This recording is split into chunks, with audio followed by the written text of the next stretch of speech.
ते ज्ञान पैगावरवे जरी मनी आथे आणावे तरी संताया भजावी सर्वस्वीसी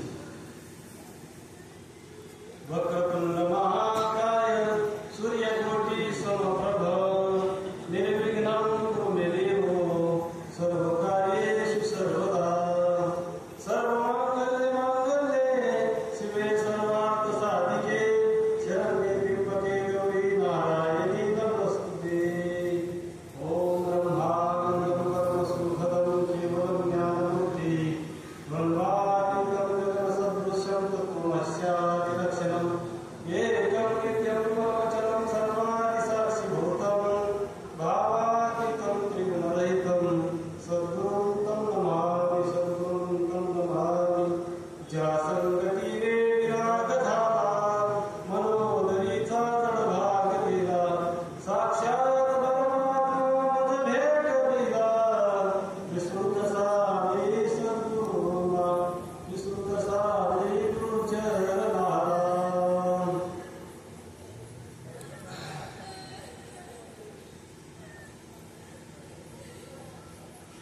ते ज्ञान पैगावरवे जरी मनी आती आणावे तरी संताया भजावी सर्वस्वीसी। आज श्री क्षेत्र शेडगाव आणि दत्त महाराजांच्या या पावन भूमीमध्ये आज सद्गुरू दादांचा प्रगट दिन आणि या प्रगट दिनाच्या निमित्ताने आयोजन केला सत्संग सोहळा। कारण शेडगावकरांचं इतकं मोठं भाग्य ना, कारण महात्म्यांचा प्रगट दिन साजरा करायचं जवळ सोपी गोष्ट आहे, पण तन मन धन सगळंच अर्पण त्यांनी केलं त्यांना, म्हणून हा प्रगट दिन आज या ठिकाणी साजरा होत आहे। बरेच दिवसापासून ही मंडळी झटत आहे, महिना झाला संधीतून मागे आल्यापासून प्रगट दिन आहे बाबा प्रगट दिन आहे। किती वेळा फोन केले, सर्वांना फोन करतात, किती त्यांच्या मनाला तळमळ आहे, कारण परमात्मा तळमळीच आहे। मोठा तळतळ कामाची नाही, पण तळमळ पाहिजे, तळमळीशिवाय कार्य होत नाही। कारण गुरुचरणी ठेवीचा भाव, आपला भाव गुरुच्या चरणावर ठेवला पाहिजे, कारण भावाविरुद्ध येऊ नये। सद्गुरू सगळं काही करून घेत असतात, पण आपला भाव तिथं पाहिजे, कारण भरकटलेला जीव आहे। पण आपण इथं जन्माला आलोय कारण संसारात दुःखामुळे, आणि या दुःखामुळे आपण जन्माला आलोय। सुखाचा कुठं विचार सुद्धा नाही, पत्ता सुद्धा नाही, पण आपण त्याच्यात सुख शोधतोय। इथं सुख मिळेल का? या प्रपंचामध्ये संसारामध्ये सुख आहे का? तीळभर सुद्धा सुख नाही। साधू संतांनी काय केलं, जाग केलं, भाऊ तू जिथं सुख शोधतोय तिथं सुख नाही। तू कारण आपण असतानाच सुखाचाच म्हणजे जन्मच आपला सुखाच्या हे येते,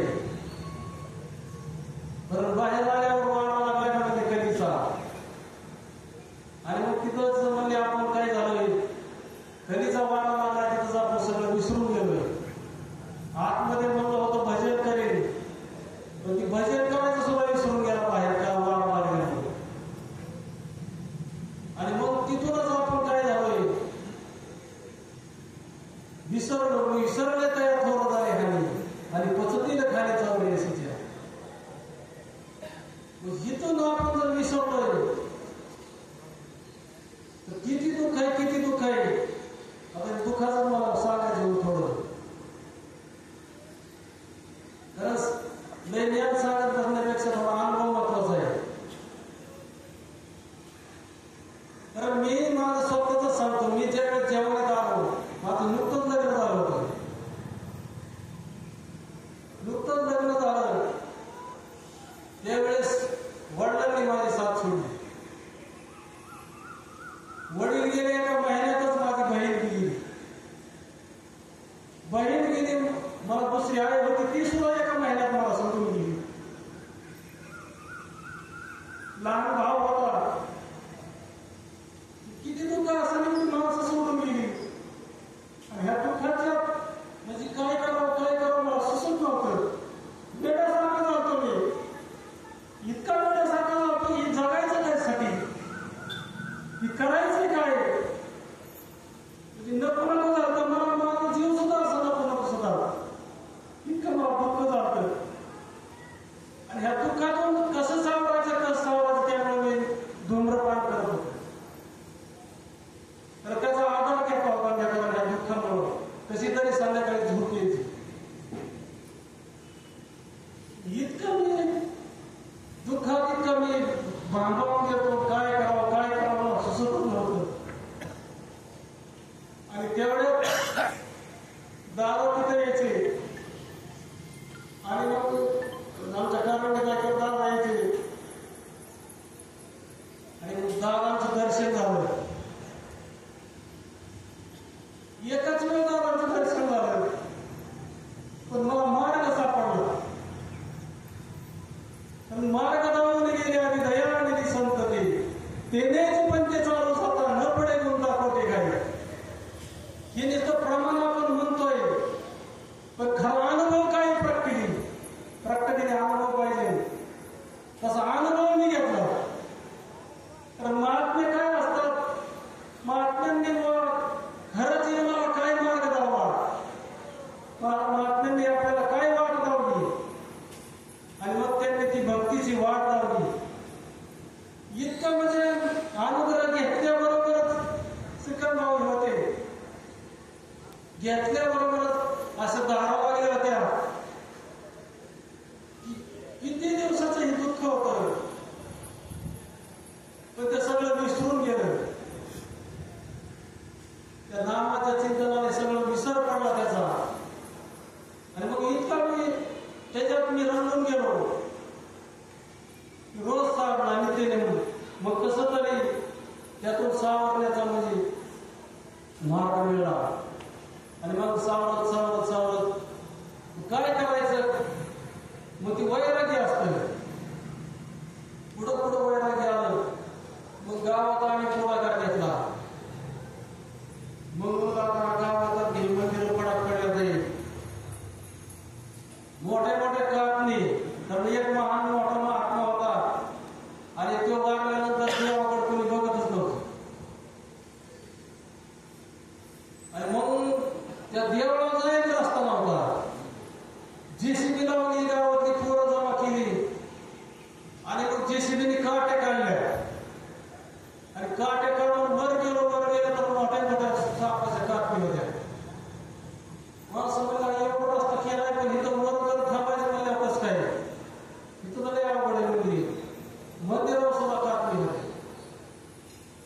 त्या कापणी बी आम्ही गोळा केल्या, मंदिरावल्या काट्या तोडल्या, सगळं पटांगण केलं. 2-3 महिने मी रोज उठायचो आणि ती मंदिरावर काम करायचं. आज 4 पोरं, उद्या दुसरी 2-4 पोरं. आता ती वैराग्य होतं ना, आपली साधना होती, त्या साधनेत करायचं रोज काम. आणि मंदिर स्वच्छ केलं, मग लोक यायला जायला लागली. आणि मग नंतर मग आपण असं करू मला आपण गणपतीचं मंदिराचं शिखराचं काम करू.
नाम परिणाम करतात ना. आता खालीपोटात ह्या बातम्या लोकांच्या अवस्था व्हायला लागल्या. ते काही लोकांना पटत नसत.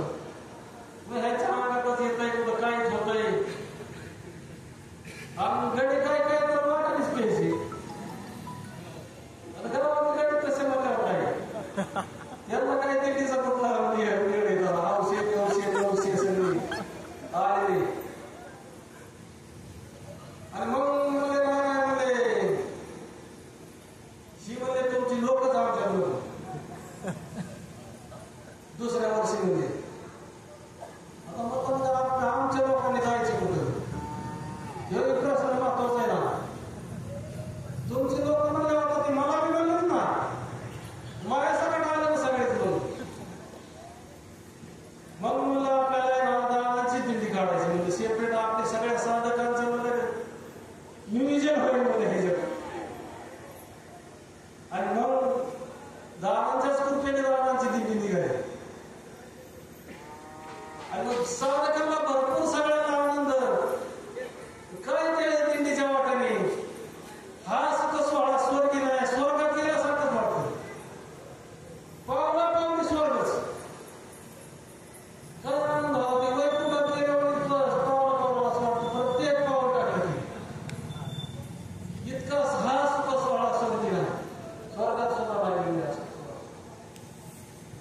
म्हणून स्वर्गीच्या मध्ये चितारी ठेवा मृत्यूदकी व्हावा जन्मा. मृत्यू लोकातच हे म्हणजे सुख बघता येते. वेळ भरपूर आहे झालाय तर मोठे मोठे महान राहिल्यात कुस्त्या या आमची छोटी कुस्तीवर आपण उरकूनच घ्यावा.